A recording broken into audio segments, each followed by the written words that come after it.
अब पंजाब एक नए दौर की दहलीज पर खड़ा दिखाई दे रहा है। क्या अब पंजाब की दिशा बदलने वाली है? ये सवाल इसलिए क्योंकि लंबे समय तक कृषि और पारंपरिक उद्योगों के लिए पहचाने जाने वाले इस राज्य ने अब अपनी दिशा बदलने के संकेत दिए। आधुनिक तकनीक, नवाचार और वैश्विक निवेश को केंद्र में रखकर पंजाब खुद को भविष्य की अर्थव्यवस्था के अनुरूप ढालने की कोशिश कर रहा है। इसी कड़ी में मुख्यमंत्री भगवंत सिंह मान द्वारा उठाया गया हालिया कदम बेहद महत्वपूर्ण माना जा रहा है, जिसने न केवल राज्य की औद्योगिक नीति को नई दिशा दी है, बल्कि इसे वैश्विक सेमीकंडक्टर मानचित्र पर स्थापित करने की संभावना को भी मजबूत किया है। नमस्कार, मैं निकिता रस्तोगी, आप देख रहे हैं डीएनपी इंडिया। दरअसल पंजाब सरकार ने दुनिया की अग्रणी सेमीकंडक्टर कंपनी एनएक्सपी सेमीकंडक्टर्स को मोहाली में एक अत्याधुनिक अनुसंधान और विकास केंद्र स्थापित करने के लिए आमंत्रित किया है। ये पहल केवल एक निवेश प्रस्ताव नहीं है, बल्कि एक व्यापक रणनीति का हिस्सा है, जिसका उद्देश्य राज्य को इलेक्ट्रॉनिक सिस्टम डिजाइन, आईटी और उन्नत मोबिलिटी समाधानों के क्षेत्र में एक अग्रणी केंद्र के रूप में विकसित करना है। इस कदम के पीछे सरकार की सोच साफ है। पंजाब को केवल उत्पादन आधारित अर्थव्यवस्था से निकालकर ज्ञान और तकनीक आधारित अर्थव्यवस्था में परिवर्तित करना।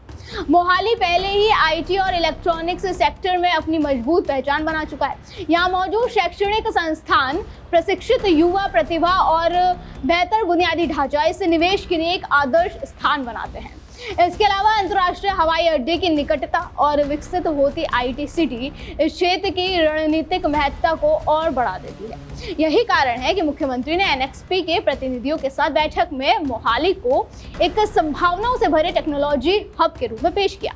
बैठक के दौरान मुख्यमंत्री ने कंपनी के अधिकारियों, नीदरलैंड के कार्यकारी निदेशक और कंट्री मैनेजर मॉरिस गेरेट्स और पब्लिक पॉलिसी हेड डॉक्टर अंकित पाल को पंजाब में उपलब्ध अवसरों से अवगत कराया।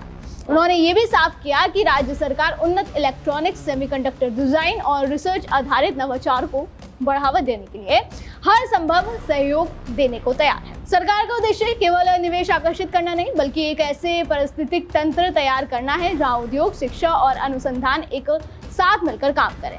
इस पूरी पहल का सबसे महत्वपूर्ण पहलू ये है कि ये पंजाब को वैश्विक सेमीकंडक्टर मूल्य श्रृंखला में शामिल करने की दिशा में एक बड़ा कदम है। आज के दौर में सेमीकंडक्टर केवल एक तकनीकी उत्पाद नहीं, बल्कि हर आधुनिक उपकरण की रीढ़ बन चुका है। Mobile phone, automobile, smart devices, artificial intelligence, हर क्षेत्र में इसकी भूमिका अनिवार्य हो गई है। ऐसे में अगर पंजाब इस क्षेत्र में अपनी मजबूत उपस्थिति दर्ज कर पाता है, तो ये न सिर्फ केवल राज्य बल्कि पूरे देश के लिए एक बड़ी उपलब्धि है। इस प्रस्तावित R&D केंद्र के माध्यम से पंजाब को कई स्तरों पर लाभ मिलने की उम्मीद है। सबसे पहले ये राज्य में उच्च गुणवत्ता वाली नौकरियों के अवसर पैदा करेगा। इंजीनियरिंग और तकनीकी शिक्षा प्राप्त करने वाले युवाओं को अब अपने करियर के लिए दूसरे राज्यों या देशों की ओर रुख नहीं करना पड़ेगा।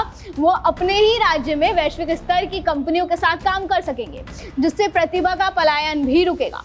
दूसरा, इस निवेश से राज्य की अर्थव्यवस्था को मजबूती मिलेगी। जब कोई वैश्विक कंपनी किसी क्षेत्र में आती है, तो जाहिर तौर पर वो अपने साथ केवल पूंजी ही नहीं, बल्कि नई तकनीक, प्रबंधन कौशल और अंतर्राष्ट्रीय नेटवर्क भी लाती है। इससे स्थानीय उद्योगों को भी बढ़ने का अवसर मिलता है और एक पूरी इंडस्ट्री चेन विकसित होती है। छोटे और मध्यम उद्यम को भी इससे अप्रत्यक्ष लाभ मिलता है, क्योंकि वो बड़ी कंपनियों के सप्लायर या सहयोगी बन सकते हैं।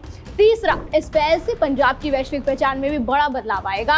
अब तक राज्य को मुख्यतः कृषि उत्पादन के लिए जाना जाता रहा है, लेकिन अगर ये परियोजना सफल होती है तो पंजाब को एक उभरते हुए टेक्नोलॉजी हब के रूप में पहचाना जाएगा। इससे भविष्य में ज्यादा विदेशी निवेश अपनी ओर खींचने में भी मदद मिलेगी। मुख्यमंत्री ने इस दिशा में एक और महत्वपूर्ण पहल का उल्लेख किया। मोहाली के क्वालकट भवन में सिलिकॉन वैली जैसा इकोसिस्टम डेवलप करने की योजना। इसका उद्देश्य एक ऐसा वातावरण तैयार करना है जहां स्टार्टअप्स, बड़ी कंपनियां और अनुसंधान संसाधन एक साथ काम कर सकें। ये मॉडल दुनिया की कई सफल टेक्नोलॉजी हब्स में अपनाया गया है और इसके सकारात्मक परिणाम भी सामने आए हैं। अगर पंजाब इस मॉडल को सफलतापूर्वक लागू कर पाता है, तो ये राज्य के तकनीकी विकास को नई ऊंचाइयों तक पहुंचा सकता है। हालांकि इस महत्वाकांक्षी योजना के सामने चुनौतियां भी है दर्शकों। सबसे बड़ी चुनौती ये होगी कि राज्य सरकार निवेशकों के भरोसे को कायम रखे और उन्हें एक स्तर और अनुकूल व्यावसायिक वातावरण प्रदान करे। इसके अलावा बुनियादी ढांचे का विकास, कुशल मानव संसाधन की उपलब्धता और नीति निर्माण में पारदर्शिता भी इस परियोजना की सफलता के लिए जरूरी है। लेकिन अगर इन चुनौतियों का प्रभावी ढंग से समाधान किया जाता है तो पंजाब निश्चित रूप से इस क्षेत्र में एक बड़ी ताकत बन सकता है। कुल मिलाकर ये कहना गलत नहीं होगा कि भगवंत सिंह मान की ये पहल केवल एक औद्योगिक परियोजना नहीं बल्कि पंजाब के भविष्य की नई रूपरेखा है। ये एक ऐसा प्रयास है जो राज्य को पारंपरिक सीमाओं के बाहर निकलकर आधुनिक तकनीक और नवाचार के केंद्र में स्थापित कर सकता है। अगर ये योजना जमीन पर उतरती है तो आने वाले सालों में पंजाब की तस्वीर पूरी तरह बदल भी सकती है। एक ऐसा पंजाब जो केवल खेतों के लिए, हरियाली के लिए नहीं बल्कि चिप्स और टेक्नोलॉजी की चमक के लिए भी जाना जाएगा। दर्शकों, आपका इस बारे में क्या कहना है हमें कमेंट सेक्शन में जरूर बताएं। फिलहाल आज की वीडियो में बस इतना ही, फिर होगी मुलाकात। आप देखते रहे DNP इंडिया, हर खबर भरोसे के साथ।